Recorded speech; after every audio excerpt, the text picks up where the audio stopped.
Estimados participantes del primer Congreso Internacional de Ciencias de la Salud, promovido por la Universidad Nacional Experimental Francisco de Miranda, tengan todos una cordial bienvenida. Quienes habla el doctor Juan Carlos Peroso García, médico familiar y epidemiólogo, doctor en educación, profesor asociado de la Universidad Francisco de Miranda.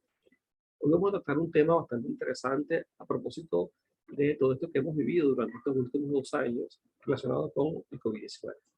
Pero también un tópico interesantísimo, como lo es la sarcopenia, una enfermedad silenciosa que está allí, que está en el progreso, sobre todo a medida que vamos aumentando nuestros años de vida y muchas veces no ha sido estudiada. Hay un binomio, una asociación entre dos entidades nosológicas que sin duda traen un gran problema para la salud de las personas. Comenzamos entonces sobre este tema.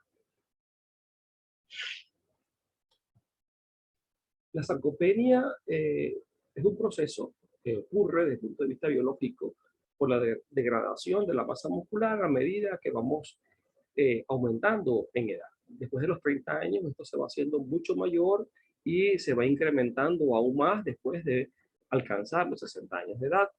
El músculo esquelético senescente, es decir, que está envejeciendo, experimenta una serie de cambios que son desde el punto de vista anatómico, histológico, funcionales, que comienzan alrededor de los 30 años de edad y que se aceleran con ese crecimiento y ese desarrollo a lo largo de la vida.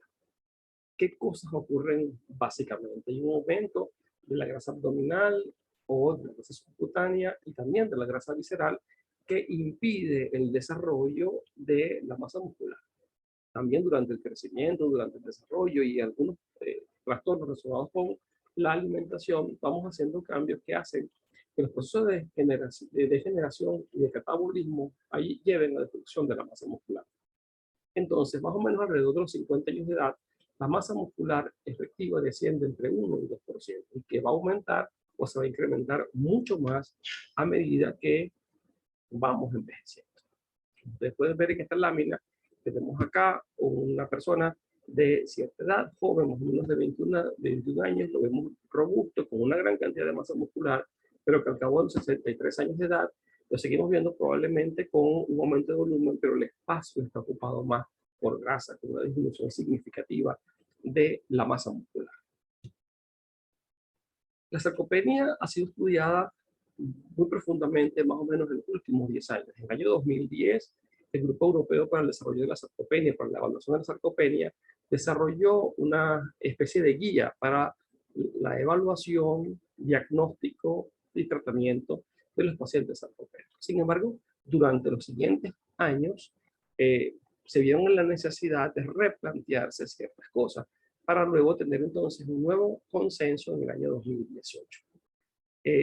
La sarcopenia entonces es un síndrome caracterizado por pérdida de la masa muscular progresiva y generalizada, acompañado de pérdida tanto en la calidad como en la fuerza muscular esquelética, con riesgo a llevarnos entonces a discapacidad y a una reducción importante en nuestra calidad de vida. El Grupo Europeo entonces para la evaluación de la sarcopenia en edad avanzada define entonces 3 elementos, como son la fuerza muscular, la masa muscular y el rendimiento físico. Y justamente la debilidad muscular es lo que está definiendo la presencia de sarcopenia. Disminución en la masa muscular junto con rendimiento físico va a darnos entonces la presentación de términos más graves de sarcopenia, sea sarcopenia moderada o sarcopenia grave. Tenemos entonces que desde el año 2018 se replantea y se comienza a presentar lo que llamamos la presarcopenia, es decir, que podemos tener a personas que están dando unos primeros avisos de que posiblemente se van a hacer sarcopénicos. Cuando evaluamos los pacientes con sarcopenia, podemos hacerlo de la siguiente manera. Definimos entonces que un paciente es presarcopénico cuando este tiene una disminución en su fuerza muscular. Y esto lo podemos determinar a través de un test que desde el año 2018 se comienza a tomar mayor fuerza, como es el SARC-F, en la evaluación integral de los pacientes con sarcopenia. También podemos entonces ver que el paciente que tiene sarcopenia como tal va a tener disminución de la fuerza muscular acompañado con una reducción de la masa muscular o con una disminución del desempeño físico. Puede ir combinado con una de ellas. Y tenemos entonces sarcopenia severa en aquellos pacientes donde se ven los tres elementos: disminución de la fuerza muscular, disminución de la masa muscular y del desempeño físico. ¿De qué manera nosotros medimos eso? Realmente no es tema objeto de esta exposición, sin embargo quería más o menos dejarles una información respecto a esto. ¿Cómo evaluamos entonces la fuerza muscular? A través del SARC-F, nos puede dar alguna información respecto a la fuerza muscular, a través de la dinamometría de mano y también a través de la circunferencia de la pantorrilla. En el caso que queramos evaluar masa muscular, nos podemos ir a otros elementos mucho más profundos, como es el uso de algunos paraclínicos, como la resonancia magnética nuclear, la tomografía axial, el DEXA, la bioimpedancia y la antropometría. Y también, si queremos evaluar desempeño físico, podemos hacer algunas pruebas como el timing al go, la velocidad de la marcha, entre otras pruebas. Traigo esta lámina para recrear lo que fue la conversión de este test de SARC-F que evalúa la sarcopenia llevada a la versión en español. Vemos entonces cómo este test bien sencillo de evaluar y que lo podemos hacer en la práctica cotidiana, sobre todo en la práctica de atención primaria. Con simples preguntas podemos tener un acercamiento a la probabilidad de que este paciente esté sarcopénico o presarcopénico. Tenemos entonces entre los ítems fuerza muscular, asistencia para caminar, levantarse de una silla, si hay problemas para levantarse de una silla, subir escaleras o la presencia de caída. En caso de la fuerza muscular, ¿qué tanta dificultad tienes para llevar una carga de más o menos 4.5 kilogramos? Si necesitas apoyo para la caminata, ¿cuánta dificultad tienes entonces para caminar?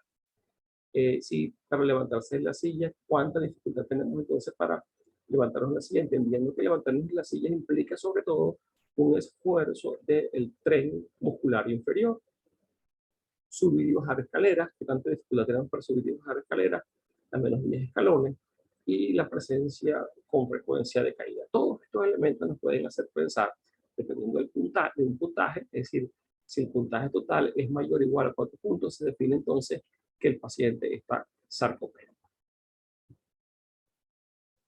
La sarcopenia, de tal manera que entonces que es una condición de insuficiencia muscular extrema, que hay está definida pues, entonces porque está disminuida la fuerza muscular, la cantidad de la masa muscular y al mismo tiempo la calidad efectiva de esta masa muscular. La sarcopenia grave se define como la demostración adicional de bajo rendimiento físico y los valores de corte están tomados con más de 2 desviaciones estándar, tomando como punto de referencia sobre todo poblaciones jóvenes sanas.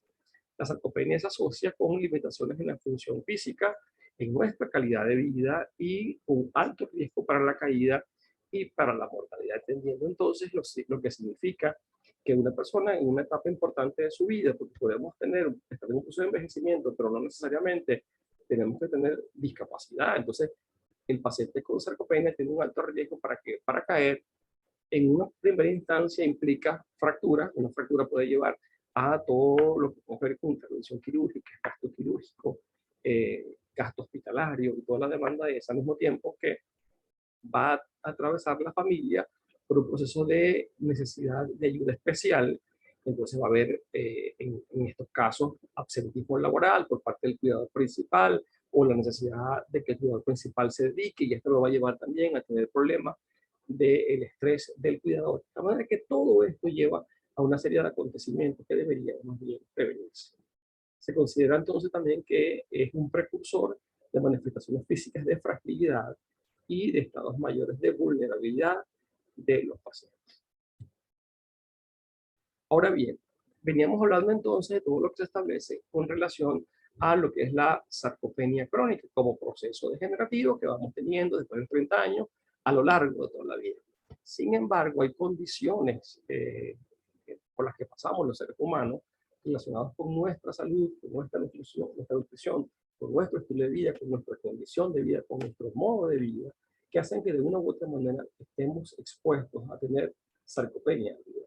La sarcopenia aguda es aquella que se presenta dentro de más o menos 6 meses, normalmente después de un evento estresante. Uno de los eventos más frecuentemente estresantes son las hospitalizaciones, en algunos casos por intervenciones quirúrgicas importantes y otros por procesos inflamatorios e infecciosos de gran relevancia que pueden llevar a que el paciente se descompense a tal grado que va a perder una importante masa muscular. Uno de estos, sin duda, es la infección por sarcopenia. Es común que las poblaciones hospitalizadas se asocien resultados adversos. La baja cantidad de músculo predispone entonces a mayor infección, aumenta la mortalidad y las necesidades de rehabilitación, que van a implicar entonces una gran estancia hospitalaria en algunos casos, y en otros una rehabilitación prolongada en el hogar, que implica también la utilización de otros recursos y de otros recursos humanos también. Los individuos robustos incluso pueden desarrollar sarcopenia aguda por una enfermedad grave, y sobre todo en aquellos que son admitidos en aquellas unidades de cuidados intensivos, siendo similar al comportamiento de una insuficiencia orgánica tan parecida como la insuficiencia renal. Hay una reducción del grosor del músculo diafragmático en estos pacientes, o sea, se debilita, disminuye la cantidad de masa muscular diafragmática, y esta puede provocar entonces insuficiencia respiratoria y requerir entonces que este paciente llegue a ventilación mecánica. De esta manera entonces que la sarcopenia aguda viene a convertirse en un problema asociado con la COVID, pero que al mismo tiempo va a complicar la COVID. Se desconocen entonces los efectos a largo plazo que pueden generarse a propósito de una sarcopenia aguda.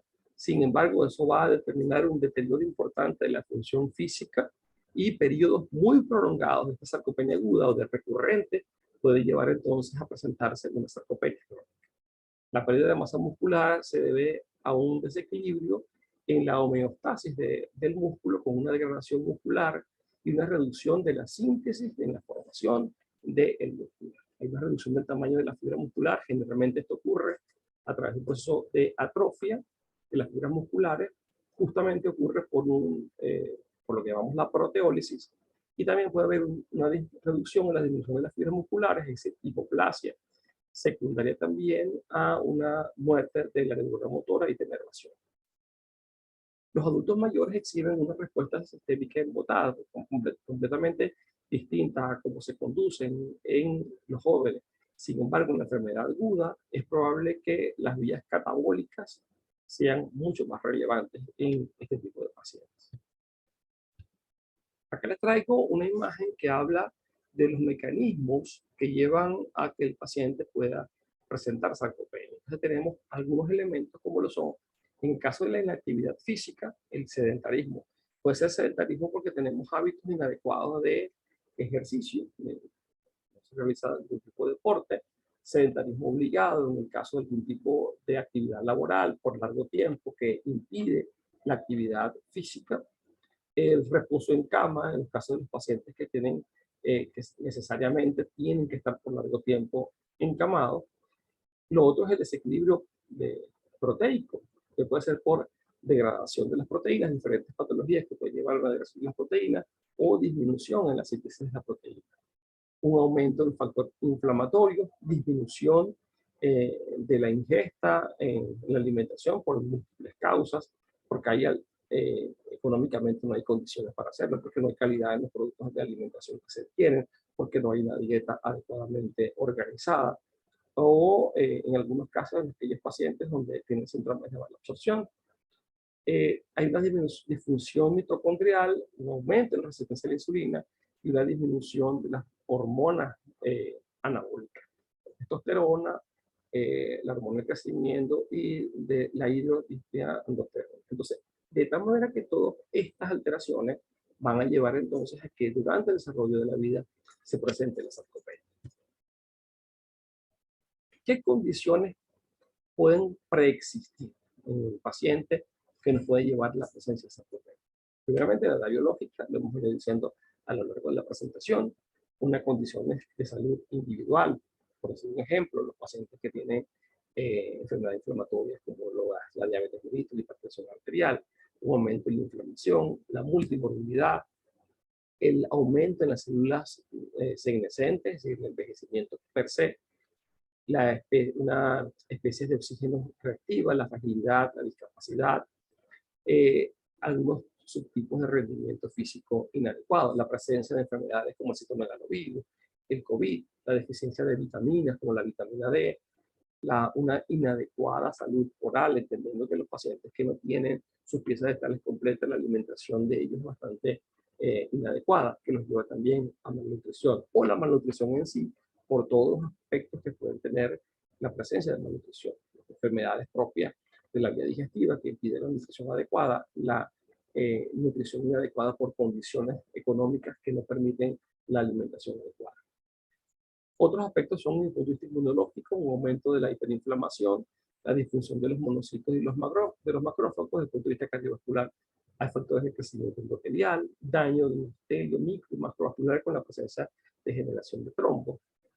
Hay alteraciones entonces de la dieta, como en el caso del paciente con COVID, vamos a tener entonces anosmia, ageusia, serotonía, disfagia, alteraciones de la microbiota intestinal, disminución de la ingesta y de la variedad de las comidas, aumento del catabolismo. Todos estos aspectos entonces van a generar una mayor degradación, una disminución de la masa muscular efectiva. Hay una disfunción mitocondrial, hay autofagia, disminución de la génesis mitocondrial, disminución de la síntesis de los músculos, ruptura de las miofibrilias musculares y un aumento de la tensión muscular.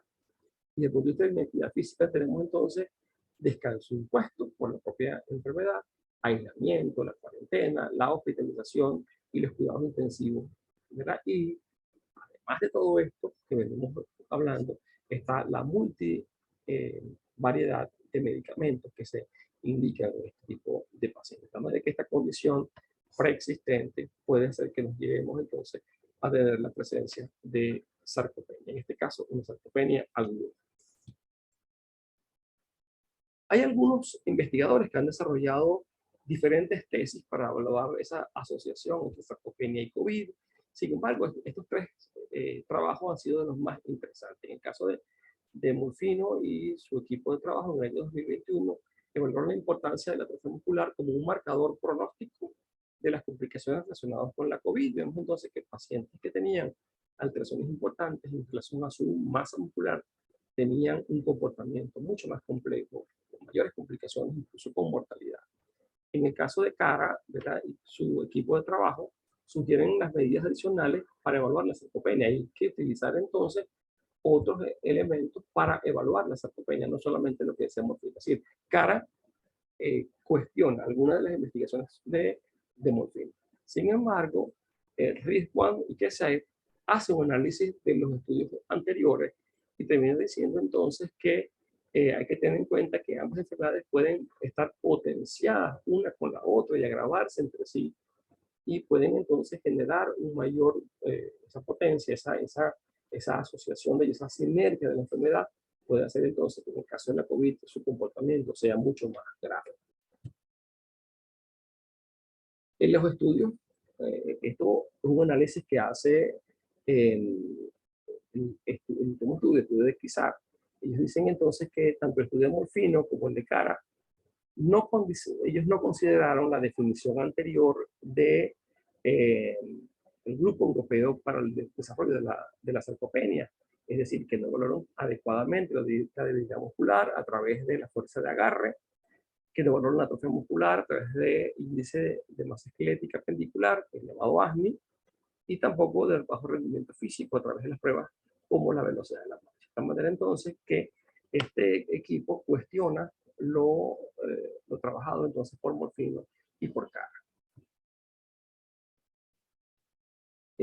Por ejemplo, entonces, en esta relación sarcopenia-COVID, la sarcopenia comparte varios mecanismos patogénicos con la gravedad de enfermedad del COVID, y así son en algunos casos comunes en factores intrínsecos como cuáles, como el proceso de inflamación, el estrés oxidativo, la necrosis tisular, y algunos intrínsecos como la inactividad física, la desnutrición y las comorbilidades. Una población sustancial de pacientes ancianos con COVID-19, podemos entender que este grupo de pacientes generalmente no son ambulantes y no nos pueden proporcionar esos datos relacionados con la velocidad de la marcha. ¿Qué pasa con esto? Cuando nosotros no podemos hacer, porque el paciente está encamado, porque no tiene unas condiciones de valoración adecuada desde el punto de vista hospitalario, impide entonces de que se puedan realizar esa evaluación completa de, como nos dice, en el mismo orden que nos dice el Grupo Europeo. De esta manera, entonces, que es necesario recurrir a la utilización de marcadores sanguíneos que nos puedan evaluar entonces la presencia de sarcopenia. Varias líneas de evidencia que sostienen que el acoplamiento entre sarcopenia y COVID-19 requiere una evaluación dinámica diáfana entre ambas condiciones médicas. Chris va a empezar su equipo de trabajo. Los pacientes con sarcopenia desarrollan debilidad de los músculos respiratorios, que se asocia entonces a un bajo rendimiento espirométrico. Las probabilidades de adquirir una exacerbación de la enfermedad por COVID es sumamente alta y es fundamental evaluar la diáfana bidireccional entre sarcopenia y COVID. Es decir, no sabemos por fin qué pudo haber sido primero. Es decir, si había una condición no evaluada de sarcopenia antes de adquirir la enfermedad o fue que pudo estar agravando entonces al comportamiento del COVID o por el contrario, la presencia del COVID pudo degenerar entonces en una acelerada deterioro de la masa muscular con la presencia entonces de sarcopenia. Entonces, en relación a esta sarcopenia y COVID, el diagnóstico y evaluación es importante en pacientes que están encamados, es decir, los pacientes que están encamados, los pacientes comatosos, es necesario a ellos realizar algunos marcadores que pudieran definirnos la presencia entonces de sarcopenia. Uno de ellos para esto es el fragmento 22 de arginasa terminal, que es llamado CAF22, y en estos pacientes específicamente se encuentran elevados, sobre todo en estos pacientes que tienen enfermedad respiratoria, y ya había sido evaluada antes en los pacientes que tenían sobre todo esto. Los niveles elevados de CAF22 en el plasma pueden predecir con precisión los 3 índices de sarcopenia, incluido entonces la reducción de la fuerza muscular, de la masa muscular y de la velocidad de la marcha. Los niveles de CAF22 en el plasma basales elevados en pacientes con sarcopenia son de gran relevancia en la evaluación clínica de estos pacientes. La interrupción entonces en el desarrollo de la sarcopenia de estos pacientes va a depender entonces de la evaluación adecuada que tengamos y del apoyo que le ofrezcamos a estos pacientes en determinado punto de la evolución de la enfermedad. Ambas enfermedades pueden potencialmente agravarse entre sí, recomendando entonces una evaluación previa a todos los pacientes de riesgo. Y en el caso específico de nosotros los médicos de atención primaria, se hace necesario que, comprendiendo que vamos a seguir teniendo a nuestro alrededor la presencia de COVID-19 y de todas sus variantes, es necesario cada vez que tengamos a nuestros pacientes enfrente, tratar de evaluar la presencia o no de pre-sarcopenia, de sarcopenia en alguna de sus tipos o condiciones. De tal manera que podamos entonces nosotros aproximarnos a qué medidas tenemos que implementar para evitar mayores complicaciones. Podemos ver entonces en estos casos que la sarcopenia es un riesgo progresivo a hospitalizar a los pacientes en cuidados intensivos por SARS-CoV-2 y esta asociación es independiente del agravamiento de la enfermedad. La alteración del estado adiposo muscular en estos casos, una disminución importante de la corpulencia, lleva a una gran vulnerabilidad de nuestros pacientes para la producción de complicaciones de la COVID a nivel hospitalario.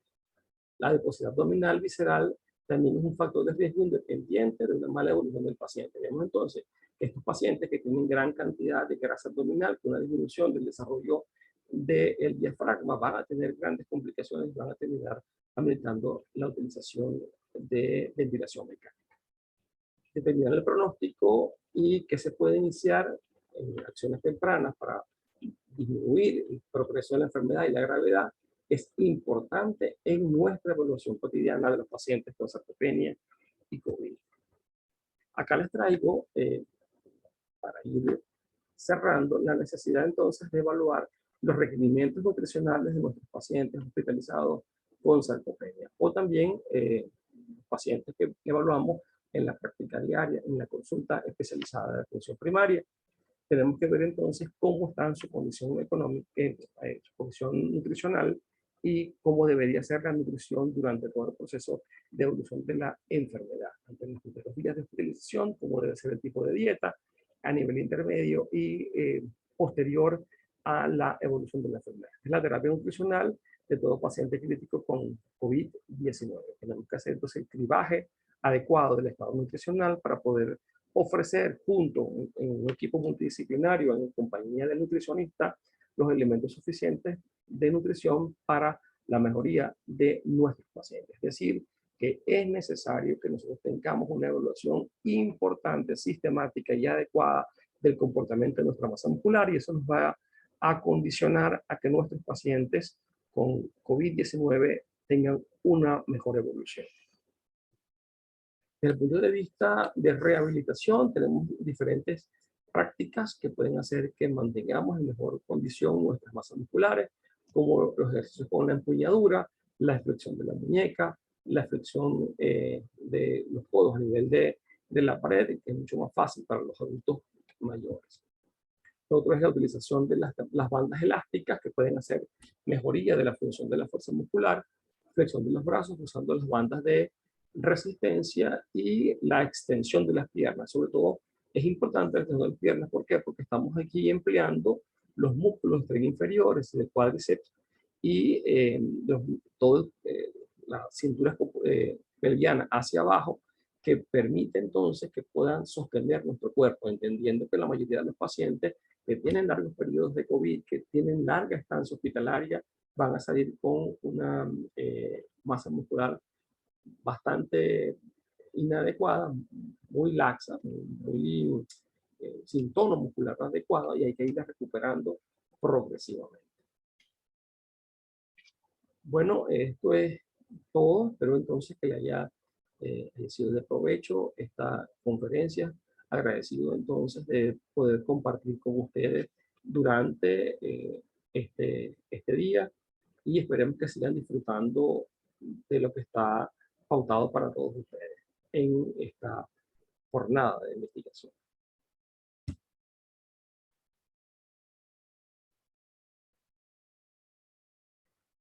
Que tengan entonces todos muy buenas tardes.